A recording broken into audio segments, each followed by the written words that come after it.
नमस्कार दोस्तों, आज की जनता की अदालत में आप सभी का हार्दिक स्वागत है। इस वक्त जनता की अदालत में एक बड़ा मुद्दा था। शिक्षा मित्रों के शोषण पर लगातार बात हो रही थी।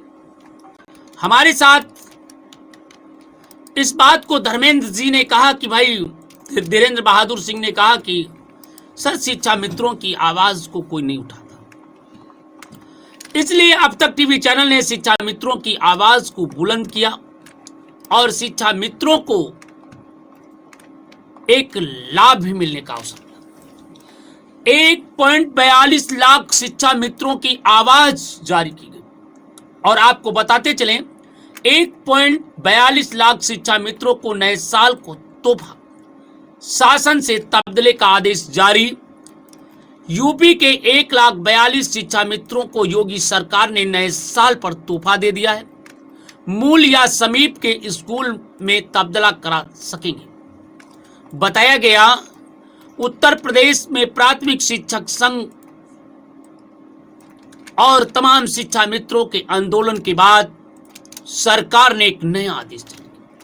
उत्तर प्रदेश में प्राथमिक विद्यालयों में तैनात 1.42 लाख शिक्षा मित्रों को सरकार ने नए साल का तोहफा दे दिया है।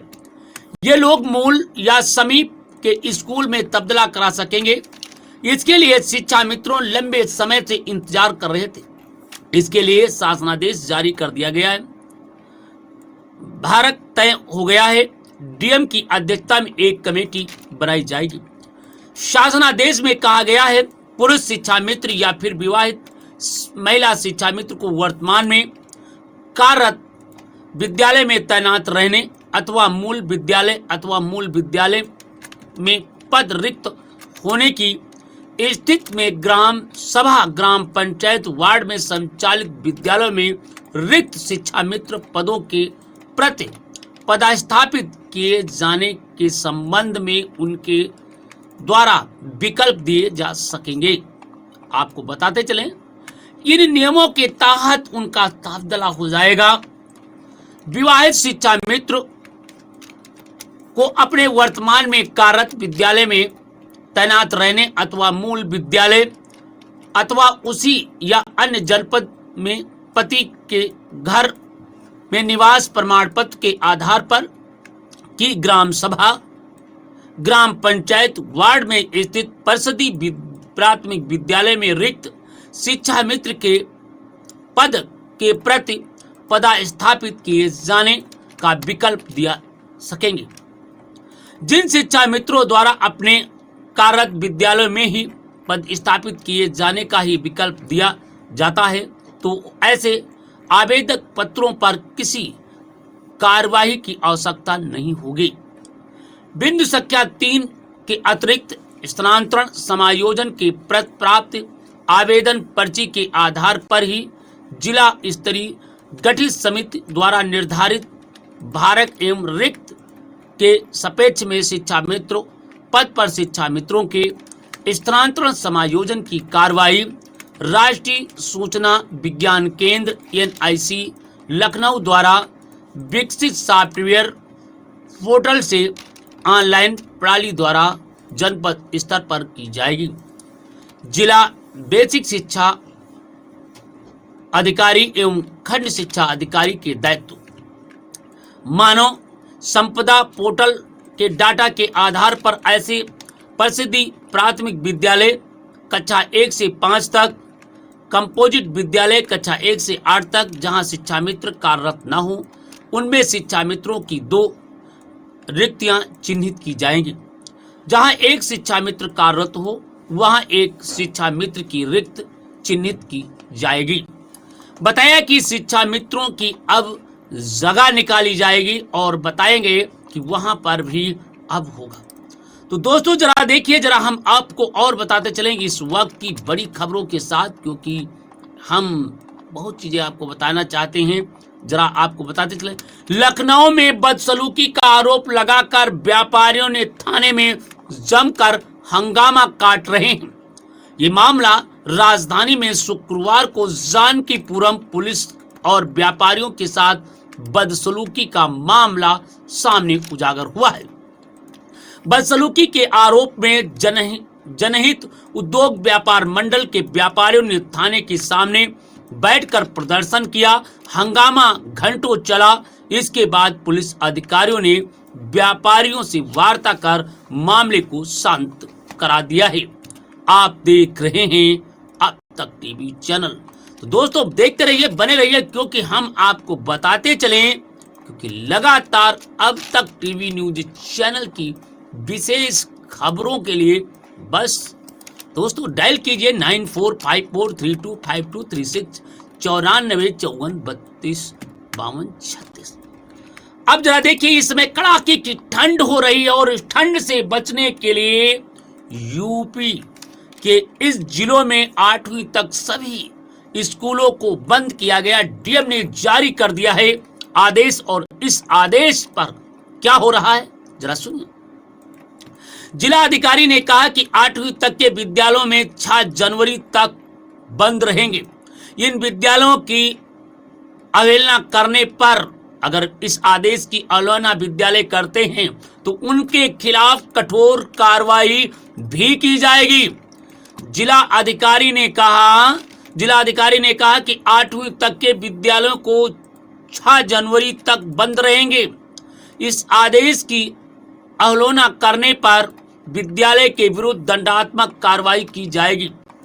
आपको बताते चलें, गोरखपुर में ठंड शीतलहर को देखते हुए जिला अधिकारी कृष्ण कर्णेश ने 1 से लेकर कक्षा 8 तक के सभी राजकीय परिषदीय सहायता प्राप्त मान्यता प्राप्त निजी विद्यालयों को 3 दिन तक बंद करने का आदेश दे दिया है।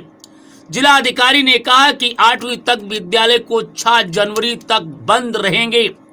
इस आदेश की अवहेलना करने पर विद्यालय के विरुद्ध दंडात्मक कार्रवाई की जाएगी। गौतम बुद्ध नगर जिले में भी स्कूल बंद रहने की बात सामने उजागर हुई है। आपको बताते चलें, इससे पहले 2 जनवरी को गौतम बुद्ध जिले के सभी स्कूलों को अग्रिम आदेश तक बंद रखने का आदेश जिला बेसिक शिक्षा अधिकारी ने दिया है। जिला बेसिक शिक्षा अधिकारी राहुल ने नर्सरी से कक्षा 8 तक के स्कूलों के लिए आदेश जारी किया है। घने कोहरा और ठंड को देखते हुए स्कूल बंद किए गए हैं और ये आदेश सभी बोर्ड के स्कूलों पर लागू किया जाएगा। वहीं पर शामली में ठंड और प्रयागराज में भी कड़ाके की ठंड हुई। वहीं पर प्रदेश में भीषण ठंड का प्रकोप के चलते शुक्रवार को प्रयागराज, कुल्लू, मनाली और शिमला से भी अधिक ठंड रहा। जहां पर कुल्लू मनाली में अधिक तापमान 16 व शिमला में 16.2 डिग्री सेल्सियस रहा।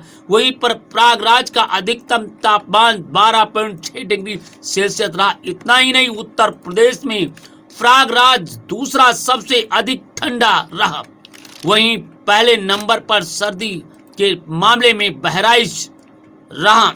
अधिकतम तापमान 12.4 डिग्री सेल्सियस रहा। वहीं मौसम विभाग का कहना है कि इस प्रकार के हाड़ कांप ठंड अगले 7 दिनों तक लगातार जारी रहेगा।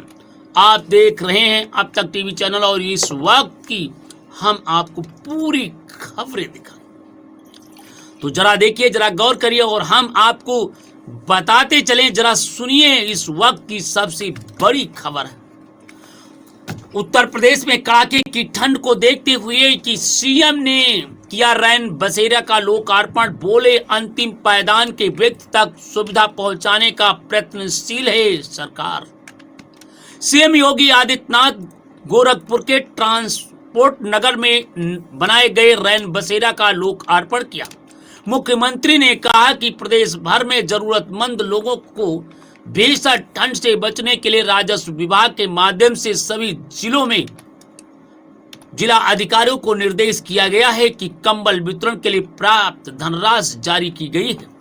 जिला अधिकारी ने कहा कि अगर कड़ाके की ठंड है और ठंड से बचने के लिए उन्होंने व्यापक प्रबंध किया।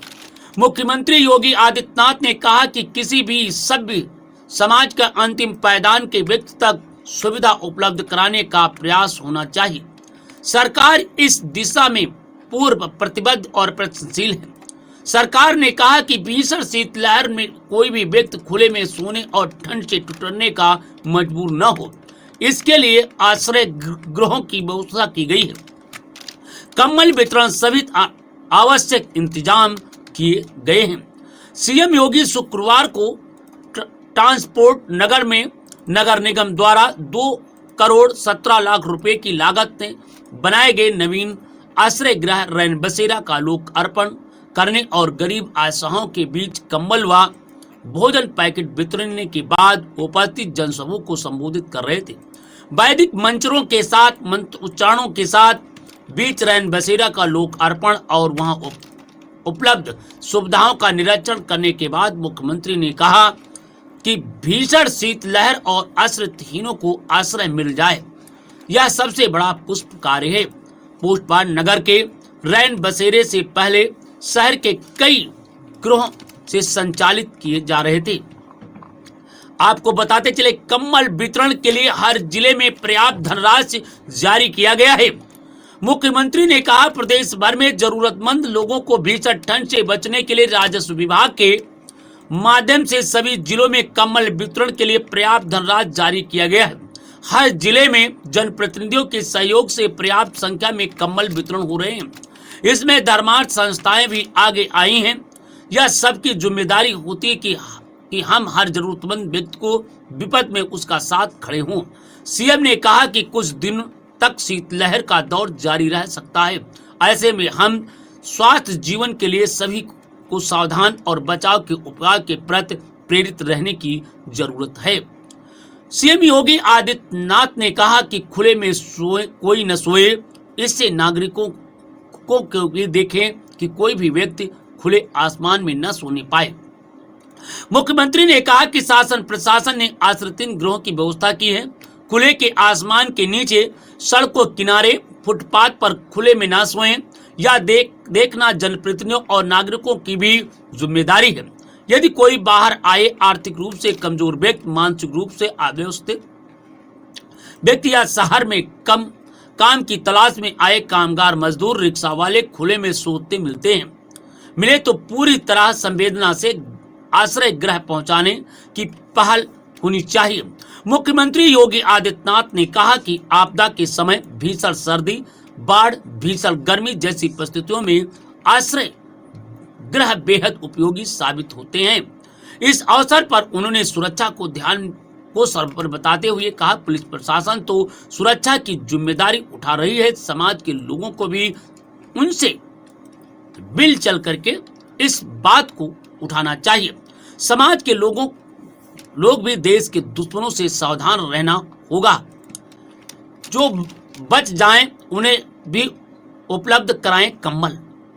उन्होंने कहा कि जो लोग बच जाएं उन्हें भी उपलब्ध कराएं कंबल। रैन बसेरा और लोक अर्पण कार्यक्रम में मुख्यमंत्री योगी आदित्यनाथ सनद में करीब 1,000 लोगों को बीच कंबल और भोजन वितरण किया गया। कई लोगों ने मुख्यमंत्री को खुद अपने हाथ से कंबल व भोजन पैकेट प्रदान किया। इस दौरान उन्होंने बच्चों को चॉकलेट और दुलार कर आशीर्वाद दिया।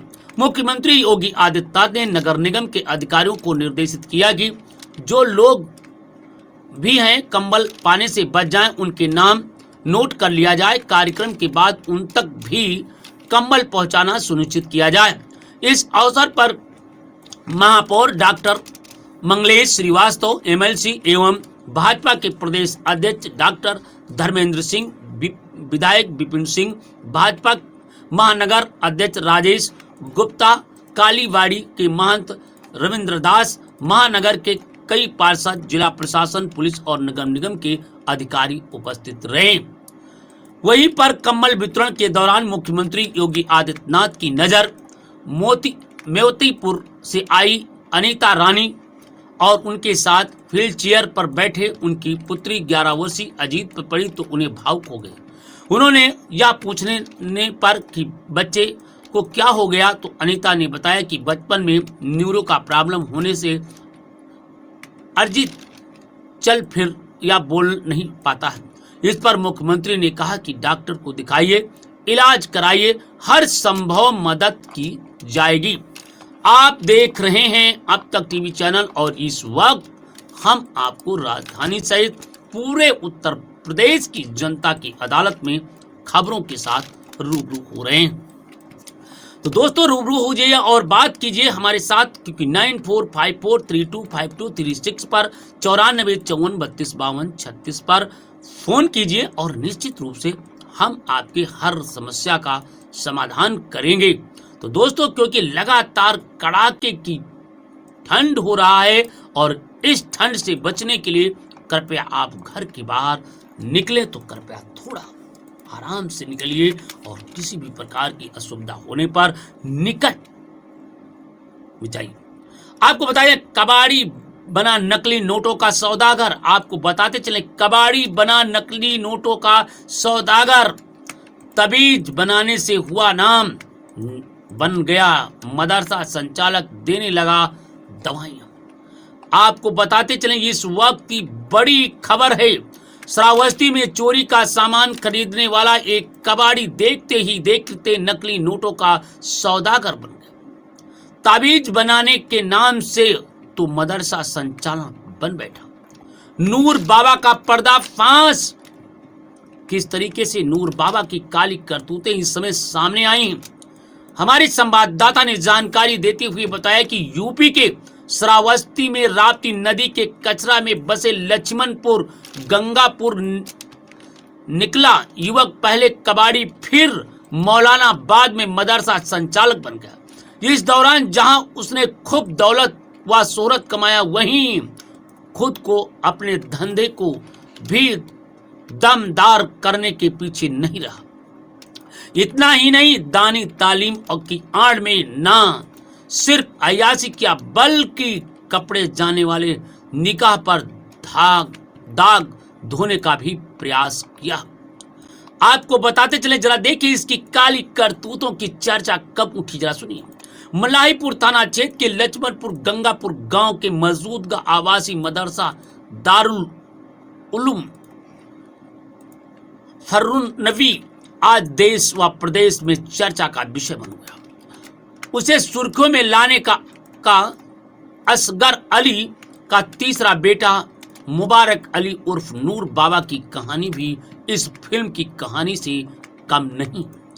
आपको बताते चलें, कबाड़ के कारोबार से मुंह भंग हो गया तो फिर क्या किया। जानकारों की माने तो नूर बाबा के पिता की मौत के बाद वो जीविका उपार्जन के लिए गांव-गांव जाकर कबाड़ खरीदने का काम किया। बाद में उसने मल्लाहीपुर के वजीरगंज बाजार में कबाड़ की दुकान खोल, जहां चोरी से बिजली के लोहे और पोल काट कर लाते समय पकड़ा गया। इसके बाद कबाड़ के कारोबार से उसका मोह भंग हो गया। मदरसे में मिले काम उत्तेजक दवाएं मिली हैं। जरा देखिए उस मदरसे में किस तरीके से काली करतूतों का राज छिपाता जो अब सामने आया। गांव के एक व्यक्ति ने बताया कि नूर बाबा खुद को पत्रकार और मंडल ब्यूरो बताता था। इसके बहाने वह भी मीडिया लिखा था। इसी बीच वह मदरसे का कामकाज भी देखा करता था। इसमें पढ़ने व पढ़ाने आने वाली युवतियों का यौन शोषण करने लगा था। इसका खुलासा बृहस्पतिवार को एसपी की जांच में हुआ, जब मदरसा में काफी संख्या में उत्तेजक दवाएं पाई गई। नूर बाबा पर लगा था युवती का यौन शोषण करने का आरोप। वहीं पर एक व्यक्ति ने बताया कि कुछ समय पूर्व मदरसे में रहने वाली गोंडा निवासी युवती के पिता ने थाने में नूर बाबा पर अपनी पुत्री का यौन शोषण उत्पीड़न करने का गंभीर आरोप लगाया था। जेल जाने से बचने के लिए नूरी बाबा ने उसे निकाह कर लिया, जो मौजूदा समय गोंडा में है। इसी बीच नेपाल सीमा पर सटे एक गांव निवासी रिश्तेदार की उसकी पहचान बहराइच के पाकपुर थाना क्षेत्र के काशीजीत निवासी जलील बाबा से कराया। इस मदरसे में नौकरी देने के बहाने उसके पास रहकर जाली नोट छापने का कारोबार शुरू किया। फील्डिंग के खेल खेला, मदरसा हो गया मालामाल। नूर बाबा के बचपन में न जानने के लिए उसे एक खास साथी ने बताया कि नूर बाबा बचपन में ही करोड़पति बनने की सोच रखता था। इसके लिए वो किसी भी हद तक जाने से नहीं चूका। मदरसा तो बहाना था, उसे उद्देश्य फील्डिंग जुटाना था। पैसा ही किया करता था। करोड़ों की संपत्ति बनाई और फिर क्या था, पैसा कमाने की चाहत ने उसे नकली नोट का सौदागर बन गया। आपको बताते चले, नूर बाबा की काली करतूतों का रहा पर्दाफाश और अब नूर बाबा पर हो रही है कार्रवाई। नूर बाबा की काली करतूतों का जब पर्दाफाश हुआ तो हर कोई चौंक गया। आइए हम बताते हैं नूर बाबा की कुछ और। कबाड़ी से नकली नोट का व्यापारी बना नूर बाबा। श्रावस्ती वीरगंज बाजार में 1 वर्ष पूर्व तक कबाड़ का कारोबार करने वाला नूर बाबा नकली नोटों का व्यापारी बन चुका है। पिता की मौत के बाद इसलिए आमदनी बढ़ती गई, बल्कि झाड़ फूंक से मिली पहचान के बाद गंगापुर लक्ष्मणपुर में मदरसा प्रबंधक बन गया। इसके तार तार नेपाल और महाराष्ट्र जुड़े हुए हैं। फिलहाल नूर बाबा के काले कारनामों के चिट्ठा खोला जा रहा है। वैसे बात बताएं, नेपाल सीमा से करीब 12 किलोमीटर दूर स्थित मल्लाहीपुर थाना क्षेत्र के लक्ष्मणपुर गंगापुर गांव में अचानक तब सुर्खिया आ गया जब लक्ष्मणपुर स्थित फुरजनवी मदरसे में नकली नोट छापे जाने का आरोप में मदरसा संचालक मुबारक अली उर्फ नूर बाबा गिरफ्तार हुआ। 1 वर्ष पूर्व तक नूर बाबा क्षेत्र के वीरगंज बाजार स्थित अपने मकान में कबाड़ का कारोबार करता था। इसके बाद वह बहराइच के पाकपुर थाना क्षेत्र के काशी जोत निवासी जलील अहमद से संपर्क में आया और इससे सीख लेकर नूर बाबा भी नकली नोट छापने का कारोबार में जुट गया। इसके बाद सिर्फ उसने अपनी कबाड़ की दुकान बंद कर दी, बल्कि नेपाल और महाराष्ट्र तक अपने नेटवर्क के माध्यम से नकली नोटों का कारोबार फैला दिया। झाड़ फूंक ने नूर बाबा को बना दिया नूरी बाबा। नूरी बाबा के पिता असगर अली की मौत 30 साल पहले हो गई थी। 5 भाइयों में नूर बाबा तीसरे नंबर पर था। बड़ा भाई पिल्लू गांव में खेती किसानी का काम करता। दूसरा भाई अकबर अली उर्फ बादशाह, चौथे नंबर का भाई रफीक और 5वें नंबर का भाई मुबारक अली महाराष्ट्र मुंबई के रहकर कबाड़ का कारोबार करते हैं। वही नूर बाबा वीरगंज में कबाड़ का कारोबार करते करते झाड़ फूंक भी करने लगा, जिससे वह मुबारक अली से नूर बाबा के रूप में पहचान दिलाई। इसके बाद करीब 8 वर्ष पूर्व बाबा नूर बाबा गांव के ही मृदुक पाठक के पुत्र पंकज प्रेम राम वचन किशोर व सुशील के हिस्से में करीब 2.5 बीघे भूमि खरीद कर उसे मदरसा स्थापित कर दिया। आपको बताते चले, देखिए जरा सुनिए। तेज से बना धनमान और छू गया आसमान। विगत 10 वर्षों में बीच नूर बाबा ने सिर्फ तेजी से अपना नाम बढ़ाया, बल्कि अपनी हैसियत भी बढ़ा ली। वजीरगंज बाजार सहित लक्ष्मणपुर गांव में 4 मकान, जिसमें 1 पुराना और 3 नए मकान। कुछ जानकारों की माने तो महाराष्ट्र मुंबई में भी अपनी मकान बनवा लिया है।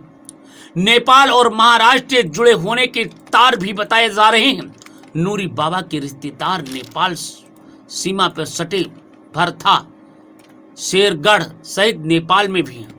इससे 3 भाई व कई रिश्तेदार मुंबई में हैं, जहां अक्सर आना जाना रहता था। जानकारों की माने तो यहां से पहचान उसे काले कारनामों को फलने फूलने में सहायक बनी, जिसके कारण उसकी ऊपर तक हो गई। गांव में रहती थी पहली बीवी। नूर बाबा का पहला निकाह सवीन से हुआ था और जिसके 4 बेटियों 2 बेटे थे, साथ ही वो गांव में रहती थी। दूसरी बीबी बहराइच के मदरसा जामिया नूर बाबा में शिक्षिका है। वह अन्य 3 बीबियां अलग अलग स्थान पर रहती हैं। इनकी जानकारी गांव वालों को भी नहीं है। आरोपियों की खुली हिस्ट्री। जाली नोट के मामले में गिरफ्तार 5 आरोपियों में से 3 बहराइच के हैं, जबकि 2 आरोपी जिले के। सभी आरोपियों की हिस्ट्री खोली जाएगी, इससे बहराइच के एसपी ने पत्र लिखा है और जांच जारी है। आखिर में इतना बड़ा धन्ना सेठ कैसे बना, इस सब बातों को जानने के लिए अभी आप देखते रहें अब तक टीवी चैनल और अब तक टीवी चैनल की हर खबर को हम दिखाएंगे। दोस्तों इस वक्त कड़ाके की ठंड हो रही है और ठंड से बचने के लिए आप पर्याप्त रजाई और अच्छे कपड़े पहनें। यूपी में कड़ाके की ठंड के साथ कोहरा का कहर है, अभी 3 दिन जारी रहेगा। कई जिलों में बारिश होने की असर भी बताए जा रहे हैं। आपको बताते चले, एक कहावत है, अद्धर कुद्दर सोए मर्यादा बैठी रोए। तो दोस्तों इसमें कड़ाके की ठंड है, कृपया जो मिल जाए उसे जरूर ढक करके लेट करके आराम से पहनना चाहिए। ये न सोचो फैशन में अपने आप को ठंड में न ठुठरें, अन्यथा आपकी जान को खतरा हो सकता है। यूपी में कड़ाके की ठंड के साथ कोहरे का कहर जारी है। अभी 2 दिन तक ऐसा मौसम रहने के संभावना बताए जा रहे हैं। कई जिलों में बारिश के असर बताए जा रहे हैं। उत्तर प्रदेश में कड़ाके की ठंड की कंपन छूट रही है, वहीं पूर्वी पश्चिम में छाया हुआ घना कोहरा अभी 2 दिन और ऐसा भी बना रहेगा। बृहस्पतिवार को प्रदेश में लगभग 40 जिलों में घने कोहरा की चपेट में रहेंगे। वहीं पर मौसम विभाग के मुताबिक फिलहाल रविवार तक दिन और रात का तापमान अधिकांश बढ़त के बाद सोमवार को बाद ठंड फिर से बढ़ेगा। इसकी वजह है कि नए विकसित हो रहे पश्चिम विक्षोभ बताया जा रहा है। तापमान उतार चढ़ाव के बीच सोमवार को पश्चिमी यूपी के कुछ हिस्सों में बूंदाबांदी के भी असर बताए जा रहे हैं। तराई इलाकों में घना कोहरा होने की बात कही जा रही है। बृहस्पतिवार को पूर्वी उत्तर प्रदेश के तराई इलाकों में कड़ाके की ठंड के बीच घना कोहरा देखने को मिला। सुबह के वक्त कई जगहों पर दृश्य 100 मीटर तक सिमट गया। इसी बीच मौसम विभाग ने शुक्रवार और शनिवार को तराई इलाकों में घना कोहरा होने की बात बताई है। जारी रहेगा तापमान उतार और चढ़ाव। आंचलिक वैज्ञानिक केंद्र लखनऊ के अतुल कुंज सिंह का कहना है कि उधर 2-3 दिन रात का तापमान अधिकांश बढ़ा और बाद में एक नए पश्चिम विक्षोभ की सक्रिय होने के सोमवार को फिर तापमान में गिरावट आएगी और ठंड बढ़ेगी। 6 दिसंबर को पश्चिमी यूपी के कुछ हिस्सों में हल्की बारिश होने का अनुमान लगाया जा रहा है। अब कड़ाके से लखनऊ का पारा लुढ़क कर 6 डिग्री पहुंचा। राजधानी में शुक्रवार की सुबह मध्य कोहरे के साथ कंपने वाली सर्दी महसूस की गई। बृहस्पतिवार की रात पारा लुढ़क कर 6 डिग्री के आसपास पहुंच गया। शुक्रवार को दोपहर बाद गुनगुनी धूप में गलन से थोड़ी राहत मिली। मौसम विभाग के अनुमान है अगले 2 दिन तक बेमिसाल मौसम रहेगा और ठंड भी रहेगी। तो दोस्तों देखते रहिए और अब तक टीवी न्यूज चैनल और अब तक टीवी चैनल की हर खबर हम दिखाएंगे सबसे पहले, सबसे सटीक खबरें उत्तर प्रदेश की। तो दोस्तों बस बने रहिए हमारे साथ, दोस्तों बस बने रहिए, क्योंकि हम आपको उन सभी खबरों को दिखाएंगे जहां पर उत्तर प्रदेश की हर खबर। तो आइए हम दिखाते हैं।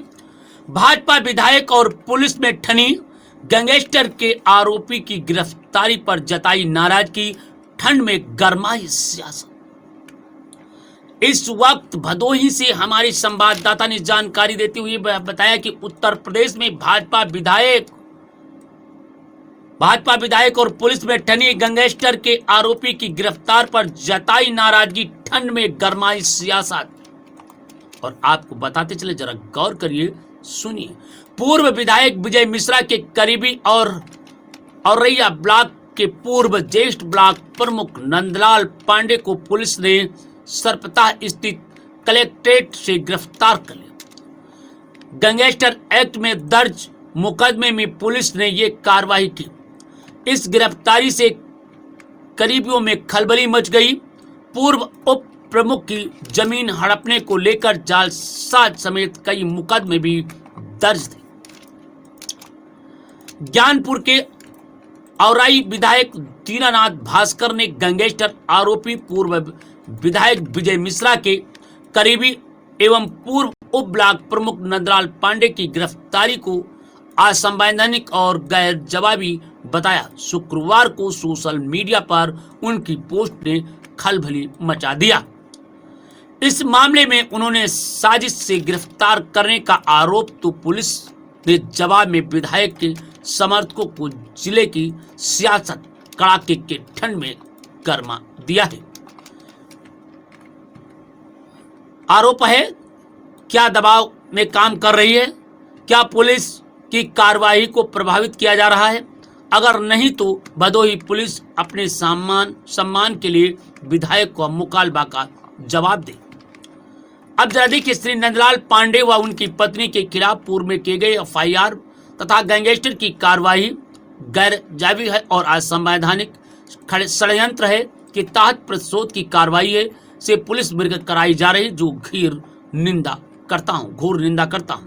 आरोपी नंदलाल पांडे के विरुद्ध धोखाधड़ी करते हुए कूटरचित दस्तावेज तैयार कर जीवित व्यक्ति को मृतक दर्शाकर जमीन क्रय विक्रय करने के आरोप के संबंध में अभियोग पंजीकृत है।